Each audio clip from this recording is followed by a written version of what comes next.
రాజ్కోట్లో ఇంగ్లాండ్తో third టీ20లో 26 పరుగుల తేడాతో అనూహ్య ఓటమి తర్వాత ఇండియా జనవరి 31న మహారాష్ట్ర క్రికెట్ అసోసియేషన్ పూణే వేదికగా ఫోర్త్ టీ20లో తలపడనుంది.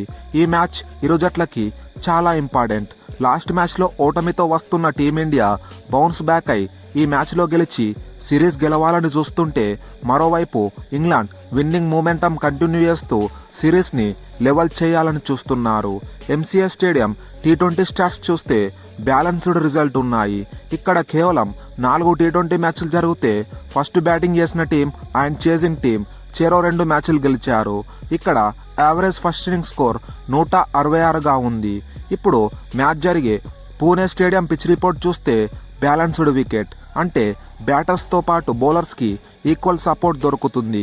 ఇక్కడ జరిగిన 4 మ్యాచ్లను బట్టి చూస్తే ఫస్ట్ 2 మ్యాచ్ల్లో లో స్కోర్స్ నమోదవగా చేజింగ్ టీం కంఫర్టబుల్గా చేజ్ చేశారు. ఎందుకంటే చేజ్ చేసింది 160 బిలో స్కోర్స్ కాబట్టి.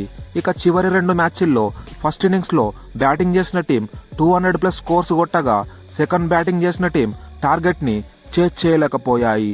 డ్యూ వస్తే సెకండ్ బ్యాటింగ్కి ఈజీ ఉంటుంది కావున ఫస్ట్ బ్యాటింగ్ చేసిన టీం మ్యాచ్ గెలవాలంటే మినిమం 180+ స్కోర్ బోర్డ్ పైన పెట్టాలి. ఇప్పుడు ఇంగ్లాండ్ టీం ప్రివ్యూ చూస్తే మెల్లమెల్లగా పుంజుకుంటున్నారు. ఫస్ట్ టీ20లో ఏమాత్రం ఫైట్ ఇవ్వకుండా ఓడగా, సెకండ్ టీ20లో ఆల్మోస్ట్ గెలిచినంత పనిచేశారు. ఇక థర్డ్ టీ20లో బ్యాటింగ్ బౌలింగ్లో రాణించి ఇండియాని ఓడించేశారు. సో ఈ విన్ అయితే ఇంగ్లాండ్ టీం కాన్ఫిడెన్స్ని మరింత పెంచుతుంది. బ్యాటింగ్లో స్కిప్పర్ జాస్ బట్లర్ మంచి టచ్లో ఉన్నాడు. ఫస్ట్ 2 మ్యాచెస్లో top scorer. Opener Phil Salt వరుసగా 3 మ్యాచ్ల్లోనూ సింగిల్ డిజిట్కే పరిమితమయ్యాడు. సాల్ట్ ఫెయిల్యూర్ మేనేజ్మెంట్కి పెద్ద హెడేక్గా మారింది. తన రిథమ్ ఫైండ్ చేయడంలో ఇబ్బంది పడుతున్నాడు. ఫస్ట్ 2 మ్యాచెస్లో ఫెయిల్ అయిన డకెట్ హాఫ్ సెంచరీతో ఫామ్లోకి రావడం పాజిటివ్ సైన్ అని చెప్పాలి. బ్రూక్ స్పిన్నర్స్ని ఆడడంలో ఇబ్బంది పడుతూ ఈ సిరీస్లో 3 సార్లు బౌల్డ్ అయ్యాడు. ఇంగ్లాండ్కి మిడిల్ ఆర్డర్లో లివింగ్స్టోన్, స్మిత్, కార్స్, ఓవర్టన్ లాంటి ప్లేయర్స్తో స్ట్రాంగ్ బ్యాటింగ్ డెప్త్ ఉంది. ముఖ్యంగా కార్స్ ఇటు బ్యాటింగ్తో వాల్యుబుల్ నాక్స్తో పాటు బౌలింగ్లో క్రూషియల్ స్పెల్స్ వేస్తున్నాడు. ఇక టేలెండర్స్లో వుడ్, రషీద్ బ్యాటింగ్లో చివర్లో యాడ్ చేసిన రన్స్ మ్యాచ్ పైన ఎంతో ఇంపాక్ట్ చూపించాయి. ఇక బౌలింగ్లో ఇంగ్లాండ్ బౌలర్స్ లాస్ట్ మ్యాచ్లో కరెక్ట్ ప్లాన్తో వచ్చి ఇండియాని ట్రాప్ చేశారు. Pace bowlers Archer, Wood, Carse ఎంతో ప్రామిసింగ్గా కనిపించారు. అలాగే Overton, Rashid last match stars middle ఓవర్స్లో ఇండియా టార్గెట్ చేజ్ చేయకుండా అడ్డుకున్నారు. సో తమ స్ట్రెంత్ అయిన పేస్ అటాక్ని నమ్ముకొని ఈ మ్యాచ్కి కూడా ఇంగ్లాండ్ కాన్ఫిడెన్స్తో బరిలోకి దిగుతున్నారు.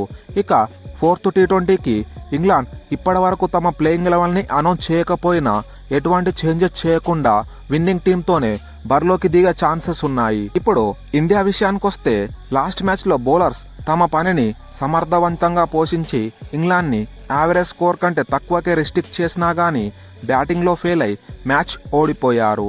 ఇండియా బ్యాటింగ్ లైనప్లో డెప్త్ ఉండడంతో టాప్ ఆర్డర్లో ప్లేయర్స్ ఫియర్లెస్ క్రికెట్ ఆడేలా చేస్తుంది. అభిషేక్ శర్మ తన అగ్రెసివ్ బ్యాటింగ్ హిట్ అయితే మ్యాచ్ ఈజీగా గెలుస్తున్నా, ఎర్లీగా అవుట్ అయితే మాత్రం టీం ప్రెషర్లోకి వెళ్తుంది. అలాగే సంజు శాంసన్, సూర్యకుమార్ యాదవ్ ఈ సిరీస్లో వరుసగా ఫెయిల్ అవుతూనే ఉన్నారు. కీపర్ సంజుకి ఒకే తీరులో ప్లానింగ్తో షార్ట్స్ బాల్స్ వేసి అవుట్ చేస్తున్నారు.